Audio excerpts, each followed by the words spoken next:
ఏడు నెలల పాలన ఎలా అనిపిస్తుంది? ఏమి లేదు, అంతా ఉట్టిదే. ఇసుక దొరుకుతుందా ఏమన్నా? ఉచిత ఇసుక ఏమన్నా దొరుకుతుందా సార్? ఏమండి? ఉచిత ఇసుక. ఉచిత ఇసుక లేదు, సామాన్య మానవుడు బతికే పరిస్థితి లేదు. పథకాల సంగతి ఏమంటారు మరి? పథకాలు అవన్నీ ఎక్కేటప్పుడు ఏదో 4 మాటలు చెప్తాడు, ఎక్కిన తర్వాత అవన్నీ గాలి కుదిరేటి. ఇక అంతేనంటారు? అంతే. ఇక జనాలు కూడా మభ్య పెట్టడమే. జనాల్ని 4 రోజులు బాధపడతారు, తర్వాత అదే అలవాటు అవుద్ది. కేంద్రం కూడా మిగతా సమస్యలు పక్కన పెట్టి జమిలీ ఎలక్షన్స్, జమిలీ ఎన్నికలు, కమిటీలు అంటున్నాయి. మరి 2027 కనుక ఒకవేళ జరిగితే వాళ్ళు అనుకున్నట్టుగా దేశం మొత్తం ఒకేసారి ఎలక్షన్, మరి మాజీ ప్రభుత్వాలకు వెసులుబాటు అని విశ్లేషకులు అంటున్నారు. ఏదైతే ఓడిపోయిన ప్రభుత్వాలు ప్రతిపక్షాలకే వెసులుబాటు ఉంటుంది అంటున్నారు విశ్లేషకులు. వీళ్ళు మంచి చేస్తే బాగుంటుంది, అనుకున్నట్టు పథకాలు అవన్నీ అమలు చేస్తే బాగుంటుంది. మరి అప్పుడు జగన్ చేసినప్పుడు అన్ని లక్షల కోట్లు అప్పు అవుతుంది, శ్రీలంక అయిపోతుంది, అది ఇది అని అన్నాడు. మరి ఇప్పుడు చూస్తే ఇప్పుడు అంతే, పోలవరం స్టార్ట్ చేస్తాడు, డబ్బులు తీసుకుంటాడు, అది అమలు అయ్యేటప్పటికి టైం అయిపోద్ది. మరి ఈ అంశాలన్నీ చూస్తే డెవలప్మెంట్ వైపుగా వెళ్ళగలమా? చాలా లోటు బడ్జెట్లో ఉన్నారు కదా. డెవలప్మెంట్ ఉండదు, ఏమి ఉండదు, ఊరికినే అలా నామకే. ఇప్పుడు రాజధాని అన్నాడు, దాని శంకుస్థాపన పైనుంచి కేంద్రం నుంచి డబ్బులు తీసుకుంటాడు. అదేమంటే ఆ కోర్టు ఈ కోర్టు కేసులు నడిచేసరికి 2 సంవత్సరాలు 3 సంవత్సరాలు పట్టుద్ది. ఆ తర్వాత ఎప్పుడుకో ఈలోపు దానికి పునాది వేస్తాడు, ఇంకా అంతే. మరి జనవరి నుంచి ఏమైనా కొత్త పథకాలు అంటున్నారు, ఏమైనా వచ్చే అవకాశం ఉందంటారా? ఏమి ఉండదు, ఏమి రావు. మరి రేషన్ బియ్యం బదులు డబ్బులు ఇస్తే బాగుంటుందా, సన్న బియ్యం పంపిణీ చేస్తే బాగుంటుందా? బియ్యమే ఇవ్వాలి. అంటే ఎలా సార్? అంటే ఏంటంటే వీళ్ళు ఏమంటున్నారంటే చాలా వరకు తినరు కదా, చాలా మంది ఎక్కువ శాతం. తినేవాళ్ళు ఉన్నారుగా, తిననోళ్ళు అంటే సామాన్యం పని చేసుకునే వాళ్ళు తినరు. అది కూడా లేని వాళ్ళు, పని పాట లేని వాళ్ళు అయ్యే తెచ్చుకొని తింటున్నారుగా. మరి ఒకప్పుడు శ్రీలంక అయిపోద్ది, బీహార్ అయిపోద్ది అన్నాడు ఈయన. మరి ఇప్పుడు అప్పులు పాలేగా ఏది చూసుకున్నా. అది తన విజ్ఞతకే వదిలేయాలి, అవుతుందా లేదా అనేది. ఏమీ లేకుండానే ఇన్ని లక్షల కోట్లు చేశాడు. ఏది ఇన్ని 7 నెలలకే ఇంత అమౌంట్ అప్పు చేశాడు. 100కి 90 పైసలు కరెంట్ ఛార్జీలు, మళ్ళీ జనవరి నుంచి కూడా ఇంకో 45 పైసలు అంటే బాధుడే బాధుడు. జాబ్ వచ్చే తర్వాత సంగతి, జాబ్ రాదు, పాడు రాదు, సామాన్య మానవులు బతికే స్థితిలో లేడు. నేను విశాఖపట్నం మెట్రో అంటున్నారు, నిన్న ఏదో సమావేశంలో కూడా అన్నారు. చెప్తాడండి, మెట్రో అమలు అవుతుందా? ప్రైవేట్ రంగాలన్నీ కూడా కాదు. మెట్రో దేనికి? ఇక్కడ సిటీ ఉంది, విజయవాడ సిటీ పక్కన రాజధాని ఉంటున్నారు, మరి ఇక్కడ రావాలిగా. అవును. మెట్రో ఇక్కడ రాకుండా అక్కడెక్కడో ఇస్తే ఉపయోగం ఏంటి? అంటే అది ఆల్రెడీ డెవలప్ అవుతుంది అనేగా. డెవలప్ అయిన రాజధాని అదే, జగన్ అదేగా అన్నది. ఏమన్నాడు? 1,000 కోట్లు అవసరం లేదండి, అక్కడ ఉంది కాబట్టి సరిపోతుంది అన్నాడు. కానీ వినరుగా, వాళ్ళకి డబ్బులు కావాలి ముందు. నిన్న మొన్న ప్రెస్ మీట్ లో చూసిన కక్షపూర్తి చర్యలకి అవకాశం ఇస్తున్నారు, కానీ డెవలప్మెంట్ వైపు ఏమో మందకోడిగా సాగుతున్నారు. ఏమీ లేదు, తానా అంటే తానా. చంద్రబాబు ఏదంటే పవన్ కళ్యాణ్ అది. ఒకప్పుడు ఏం చెప్పాడు పవన్ కళ్యాణ్? నేను జనాలకి అన్యాయం జరగనేమో, ఆ మహిళలకు అన్యాయం చేయరా నేను. రెండోది ఏమో 1000 మంది మహిళలు మిస్, 30,000 మంది మహిళలు 30,000 మంది మిస్సింగ్ అన్నాడు. ఇప్పుడు ఏం వచ్చాడు, ఏం జరిగింది? అక్కడ ఆయన ఉన్న ఏరియాలోనే జరుగుతానే ఉన్నాయి. ఏం చేస్తున్నాడు హోమ్ మినిస్టర్ అయ్యండి?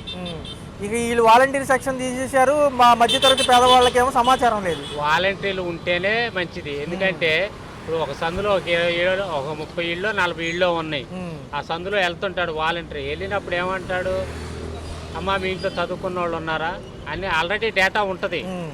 మీరు డిగ్రీ చదివారు కదా, పలానా కాగితాలు రెడీ చేసుకోండి ఉద్యోగానికి అని చెప్తారు.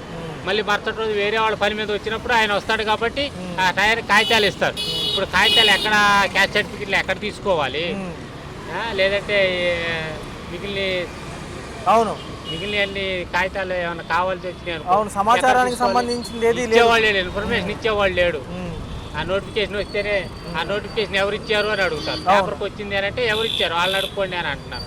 ఏది సార్ మరి ఏంటి వీళ్ళు చెప్పేది నిజాలేనంటారా? ఏదో ప్రజలు కలబోలు కౌరులు చెప్పి గడిపేస్తారంటారు. నిజాలేం కాదు, తాత్కాలికంగా అంతే. ఈసారి బట్టి గ్యారెంటీగా రాడు. Right sir. ఎంత అవేర్నెస్ ఉన్నా కూడా పబ్లిక్లో మనం ఉండే దాంట్లో మనకు వాళ్ళ సామాన్యుడు బతకడానికి ఎంత ఉంటుంది బడ్జెట్? నిన్న అల్లు అర్జున్ సినిమాకి 400 టికెట్లు 500 చేశారు. ఏమో దానివల్ల ఉపయోగం ఎవరికి ఉపయోగం? మాకు సామాన్యుడిగా ఏం ఉపయోగం ఉండదు. గవర్నమెంట్కి ఉపయోగపడుతుంది కానీ మాకు ఉపయోగం ఏమి ఉండదు కదండి. అది అన్న చూస్తే నిత్యావసర సరుకుల ధరలు, కరెంట్ ఛార్జీలు ఎలా అనిపిస్తుంది? అవి తగ్గించాలి కానీ ఈ పెంచుకుంటే ఏముంది. ఇవాళ ఇప్పుడు మన వైఎస్ఆర్ గవర్నమెంట్లో ఛార్జెస్ పెరిగినప్పుడు గోల్ చేస్తారు వీళ్ళే. మరి వాళ్ళు వీళ్ళు ఏం చేశారు? ఏదైనా అంటేనేమో ఆడు చేశాడు, ఆడు వల్ల మేము పెంచాల్సి వచ్చింది అన్నారు. మేము వచ్చినప్పుడు మేము తగ్గిస్తామని చెప్పేసి అన్నారు. వాళ్ళు ట్రూ అప్ ఛార్జెస్ అని చెప్పేసి వీళ్ళు మళ్ళీ అద్దోని దగ్గర వాళ్ళు ఛార్జెస్ చేశారని చెప్పేసి అని అన్నారు. అంటే సంపద సృష్టికి మరో మార్గం అంటున్నారు కదా జనరల్గా. సృష్టి అంటే ఏముంది ఇప్పుడు మరి అట్లాంటప్పుడు ఇవన్నీ ఫ్రీ అని పెట్టాడు. మరి దానివల్ల ఉపయోగం ఏముంది? ఇది 6 పథకాలకి చాలా బడ్జెట్ ఉంది. మరి దానికైతే బడ్జెట్ ఉంది కానీ కరెంట్ మినిమం ఛార్జెస్ దీనికి మా ట్రోప్ ఛార్జెస్ మాత్రం బడ్జెట్ లేదంటారా? అది అంటే కొంచెం వెసులుబాటు ఏమైనా ఇవ్వచ్చు అంటారు రాయితీల ప్రకారం. ఎందుకంటే కేంద్రం కూడా రేపు బడ్జెట్ ప్రవేశపెట్టబోతుంది త్వరలో. మరి ఆర్థిక సంవత్సరం కేంద్రం మనకి ఎంతసేపు మనకి మన ఆసియా కంట్రీస్ వాళ్ళు ఎప్పుడు సపోర్ట్ లేదు.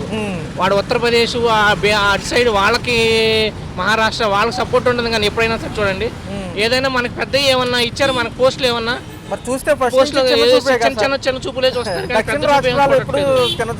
చూపు చూడట్లేదు. చిన్న చూపు ఏదో శిష్య అవసంక ఏదో చిన్న కేటగిరీస్ మనకి ఇస్తున్నారు అంతేగాని మనకి ఏ రోజైనా రైల్వే మినిస్ట్రీ ఇచ్చారా, ఫైనాన్స్ మినిస్ట్రీ ఇచ్చారా? పెద్ద మరీ అంత ఇది కాకుండా దాంట్లో అట్లాంటి వాటిలోనే కొంచెం చిన్న మరీ అతి చిన్నగా చూసి మనల్ని ఎప్పుడు చిన్న చూపు తప్ప ఏం లేదు. ఇదైనా కూటమి ప్రభుత్వాలు 7 నెలలు అవుతుంది. మరి ఎలా ఉంది? ఒక పక్కేమో లోటు బడ్జెట్ లో ఉన్నాము, కేంద్రం నిధులు ఇస్తానని చెప్పి మభ్య పెడుతుందే తప్ప ప్రతిసారి ఢిల్లీ వెళ్ళి రావడమే. అవి ఎప్పుడు వస్తాయి అంటారు సుమారు? అవి గాంధీ గారు ఆసాం. అయ్యో, అంతేగాని మనకి ఎప్పుడు చెప్తాను కదండి, మనం అంటేనే చిన్న చూపు గవర్నమెంట్ కేంద్రానికి. ఏ కేంద్రం వచ్చినా కూడా మనది బీజేపీయే కానీ కాంగ్రెసే కానీ ఏ కేంద్రం వచ్చినా మనది చిన్న చూపే కానీ పెద్ద చూపే. నిన్నగాక మొన్నే మనకి ఎలక్షన్స్ అయినాయి. ఏదో కొంపలంటుకు పోయినట్టు మళ్ళీ జమిలీ ఎలక్షన్స్ అంటున్నారు 2027 ఎందుకు అంటారు అసలు? వాటి గురించి మనం మాట్లాడుకోవడం అనవసరం అండి. జమిలీ దానివల్ల ఉపయోగం ఏముంటది? కొంతమంది విశ్లేషకులు ఏమంటున్నారు కానీ బడ్జెట్ ఏముంటుంది దానికి బడ్జెట్ ఏంటిది? ఇప్పుడు అక్కడ జరిగిన ఒకటే బడ్జెట్ ఉంటుంది కదా. జమిలీ ఎన్నికల వల్ల బడ్జెట్ ఏం తగ్గిద్ది? ఒకసారి జరగాల్సింది 4 సార్లు జరుగుతుంది అంతేగాని పెద్ద దానివల్ల ఉపయోగం ఏది? ఈ కొంతమంది విశ్లేషకులు ప్రతిపక్షాలకు మీరు ఆస్కారం ఇచ్చినట్టే అంటున్నారు మళ్ళీ పుంజుకోవడానికి. ప్రతిపక్షాలు మరి మన ప్రతిపక్షం ఎవరు? వైఎస్ జగన్. ఇప్పుడు దానికి సపోర్ట్ చేయట్లేదా? జమిలీకి సపోర్ట్ చేస్తారు కదా. మరి ఇంకేంటి? మరి ఇంకా ప్రతిపక్షం ఏముంది అక్కడ? కూటమిలో భాగంగా ఉన్నామన్నారు అంతే, ఎన్డీఏ కూటమిలో అంతే. అంతేనండి. Right sir. మరి వాలంటీర్ల గురించి ఏమంటారు? వాలంటీర్ వ్యవస్థ బాగానే ఉందండి. కాకపోతే ఏంటంటే చాలా కొన్ని వాళ్ళకి సపోర్ట్గా చేస్తారు కానీ మన సామాన్య ప్రజలకు ఈరోజు రేషనే కానీ ఇంటికి తీసుకొచ్చి ఇచ్చారు సప్లై. దానివల్ల కొంచెం బెస్ట్ సేవ్ అయింది. ఏంటంటే కొంచెం ఫ్రాడ్ కూడా జరగకుండా జరిగింది. ఏంటంటే ఇది ఇప్పుడు అక్కడ ఉన్నారనుకో వాళ్ళే అమ్మేసుకోవడం చెందుతున్నారని చెప్పాను. ఇదేంటి ఇంటికి తీసుకురావడం వల్ల చాలా మందికి వెళ్తుంది. రేషన్ బియ్యం డబ్బులు ఇవ్వచ్చు అంటారా? ఏది ఒకవేళ డబ్బులు ఇవ్వచ్చు అంటారా? సన్న బియ్యం పంపిణీ చేయడమే బెస్ట్ అంటారా? బియ్యం పంపిణీ బెస్ట్ అండి. ఇప్పుడు రేషన్ ఇచ్చా ఇప్పుడు ఆల్రెడీ అమ్ముకుంటున్నారు అంటున్నారు. డబ్బులు ఇస్తే ఇంకా డైరెక్ట్ గవర్నమెంట్ అమ్ముకుంటున్నట్టే కదా. డబ్బులు ఇస్తే ఏముంది? గవర్నమెంట్ అమ్ముకుంటుంది. సార్ మరి అంతకుముందు పదవిలోకి వచ్చే ముందు కూటమి ప్రభుత్వాలు 14 లక్షల వేల కోట్లు అప్పుందన్నారు. మరి అసెంబ్లీ సమావేశాల్లో 10,000 కోట్లే ఉందన్నారు. పైన 4 లక్షల కోట్లు తీర్చేశారంటారా? అది ఎక్కడ తీరుస్తారు? మనకి ఏముందని అసలు తీర్చడానికి? కేంద్రాన్ని ఇంకా అడుగుతున్నామే కానీ ఎట్లా తీరుస్తారు? అది ఇప్పుడు జనాన్ని మభ్య పెడతాం తప్ప ఏం లేదండి. ఇది అది అంతకుమించి ఏముండదు. Right sir. జమిలీ ఎలక్షన్లు అంటున్నారు, ఎందుకు అంటారు? ఎందుకు రాష్ట్ర బడ్జెట్ కలిసి వస్తుంది అంటారా? అసలు ఏంటి? ఓకే. అయితే చూసుకుంటే ధరలు ఎలా ఉన్నాయి? ప్రస్తుతానికి పెరిగిన ధరలు ఎలా అనిపిస్తున్నాయి? అనుకూలంగా ఉన్నాయి రేట్లు. పట్టుకోండి చెప్తాను. అన్నయ్య గారు చూసుకుంటే మరి కొత్త సంవత్సరం రాబోతుంది, అది దగ్గరలో ఉన్నాయి. పెరిగిన కరెంట్ ఛార్జీలు కానివ్వండి, నిత్యావసర సరుకులు ఏదైనా ఇబ్బంది పెడుతున్నాయా? కరెంట్ ఛార్జీలు అయితే పెరిగాయి, ఇబ్బందిగా ఉన్నాయి. యూనిట్ రేట్స్ అయితే బాగా పెంచారు, అది చాలా ఇబ్బందిగా ఉంది. చంద్రబాబు గారు కూడా ఢిల్లీ వెళ్ళారు. ఆర్థిక బడ్జెట్ ప్రవేశపెట్టబోతున్నారు కేంద్రం కాబట్టి, త్వరలో ఉంది కాబట్టి దాని గురించి చర్చిస్తామంటున్నారు. ఎలా చూడాలి? మనకి ఈసారి రాయితీలు ఏమైనా ఉంటాయి అంటారా? జనరల్ విషయాలు అన్నారు, దానికి కూడా భయపడతారేమో. రాయితీలు ఏమైనా ఉంటాయి అంటారా? కొద్దిగా రేట్లు ఉంటాయండి. అంటే ఎలా అనిపిస్తుంది అన్న? చూస్తేనేమో గత ప్రభుత్వాలు 9 పథకాలు, ఇప్పుడేమో 6. ఈ రెండింటి మధ్య వ్యత్యాసం ఎలా ఉంది? ఇంకా బడ్జెట్లు పెరిగితే మరి లోటు బడ్జెట్లోకి వెళ్తాం కదా. జనరల్గా చెప్పండి. సరే ఒక్క నిమిషం. అయితే మరి చూసుకుంటే ఎలా అనిపిస్తుంది? ఒక పక్క సినీ రంగం కూడా ఈ మధ్య ఏదైతే ఉందో రాజకీయ నాయకులు ఎక్కువ ఫోకస్ చేస్తున్నారు. ఎందుకంటారు? ఏది మొన్న ఘటన జరిగింది కదా, ఎలా అనిపిస్తుంది? సీఎం రేవంత్ రెడ్డికి ఆలోచనకి పాత కక్షలు ఉన్నాయి కాబట్టి అది కావాలని చెప్పి ఇలా చేస్తున్నారు. సో మన వరకు చూసుకుంటే ఈసారి అమరావతి పోలవరం ఏదైతే ఉందో ఎలా ఉండబోతుంది అంటే అభివృద్ధి వైపు వెళ్తామంటున్నారు కదా ఈసారి. చంద్రబాబు వచ్చారు కదా, అభివృద్ధి చేస్తారనుకుంటున్నాం మేము. ఒకవేళ 2027 ఎలక్షన్ ఉంటే కనుక జమిలీ ఎలక్షన్ అంటే దేశం మొత్తం ఒకేసారి ఎలక్షన్ ప్రక్రియ జరిగితే కనుక మళ్ళీ జగన్మోహన్ రెడ్డి వచ్చే అవకాశం ఉందంటారా? జగన్ వచ్చే అవకాశం లేదండి, చంద్రబాబు వస్తారు మ్యాక్సిమం. 20 లక్షల ఉద్యోగ కల్పన డిఎస్సి కూడా ఉంది, ఎలా అనిపిస్తుంది, అవుతుంది అంటారా? చెప్పలేము, అది ఇక మన జనసాంద్రత వేసే ఓట్లు బట్టి ఉంటుంది. వాలంటీర్ వ్యవస్థ లేదు, తీసుకోవచ్చు అంటారా? మళ్ళీ వాలంటీర్ని తీసుకుని జాబులు మ్యాక్సిమం తీసుకోరు ఇంకా, ఎందుకంటే ఆల్రెడీ చేస్తారు జాబులు, సచివాలయ జాబులు వాళ్ళని పంపిస్తారు బయటికి, బాగా వాళ్ళని బాగా తిప్పేస్తారు బయట. వాలంటీర్ వర్క్లు కూడా వాళ్ళు చేస్తారు ఇక. ఓకే, ఇంకా వాలంటీర్ తీసుకునే అవకాశం లేదు ఇక. సో మాజీ ప్రభుత్వాలు ఓకే అన్నారు. స్టార్ట్ ఎలా ఉండాలంటారు? జాగ్రత్తగా ఉండాలన్న, కుటుంబాలు చూసుకోవాలి, ఫ్యామిలీతో కూడా చూసుకోవాలి. మరి ఒక పక్క చూస్తేనేమో ఇక్కడ మన రాష్ట్రంలో కూటమి ప్రభుత్వాలు వచ్చాయి, 7 నెలలు అవుతుంది. ఎలా అనిపిస్తుంది? ధరలు ఎలా ఉన్నాయి, ఖర్చులు ఎలా ఉన్నాయి, గతంతో పోల్చుకుంటే కరెంట్ ఛార్జీలు ఎలా ఉన్నాయి? ఖర్చులు ఎప్పుడు పెరుగుతూనే వస్తాయి కదా అన్న, అవి తగ్గరనే అవ్వదు. జనరేషన్ పెరిగే శాలరీలు పెరుగుతాయి, స్కూల్లో ఫీజులు పెరిగి, కాలేజ్ ఫీజులు పెరిగి, అలాగే ఇవి పెరుగుతూ ఉంటాయి కదా. గత ప్రభుత్వంలో సంక్షేమానికి ఎక్కువ ఇచ్చారు పథకాల విధంగా, ఇప్పుడు 6 పథకాలు ఉన్నప్పటికీ కూడా డబ్బులు లేవు అంటున్నారు. పథకాలు ఎంతవరకు ఉచితంగా ఇవ్వచ్చు అంటారు? అర్హుల వరకు ఇవ్వచ్చు అంటారా? అలా ఒక నిమిషం, అంటే యాజ్ ఏ యూత్గా ఈసారి సాఫ్ట్వేర్ ఇండస్ట్రీ ఉండబోతుందా? ఒక్క నిమిషం నేను ఏమంటున్నానంటే సాఫ్ట్వేర్ కంపెనీ వస్తున్నాయి కదా ఇప్పుడు, తెస్తున్నారు కదా అమరావతి సైడ్ అవన్నీ. అంటే ఎలా ఉండబోతుంది ఈసారి? ఉద్యోగాలు మనం ఆశించవచ్చు అంటారు ఇక్కడ? ఆశించనే అంటాను, ఎందుకంటే అప్పుడు చంద్రబాబు గారు ఉన్నప్పుడు వచ్చాయి మన వైపు, మళ్ళీ తీసుకొస్తానని చెప్తున్నారు. మరి చూడబోతే ఒక పక్క డిఎస్సి ఉంది, ఒక పక్క చూసుకుంటేనేమో నిరుద్యోగులకి 20 లక్షల ఉద్యోగాలు, ఇవన్నీ కూడా 4 ఏళ్ళు అయితే మంచిదేనంటారు. అంటే వేరే రాష్ట్రం వెళ్ళక్కర్లేదు కదా జాబుల కోసం. అయితే మంచిదే కదా, మన రాష్ట్రంలో ఉంటే అందరూ ఉద్యోగం చేసుకుంటూ ఉంటారు. పాపం వాలంటీర్లు ఉండేవాళ్ళు వాళ్ళు లేరు, ఒకవేళ ఉంటే బాగుంటుంది అంటారా, అవసరం లేదంటారా? అంటే బాగుంటుంది, అప్పుడు వాళ్ళు చేసిన వర్క్ ప్రజలకు చాలా అవసరం వచ్చింది కదా. కేంద్ర ప్రభుత్వంతో మనం కలిసాం కాబట్టి ఈసారి నిధులు వస్తాయి అంటారా? అంటే డెవలప్మెంట్ కోసం మోడీ గారు ఉన్నారు కదా పైన.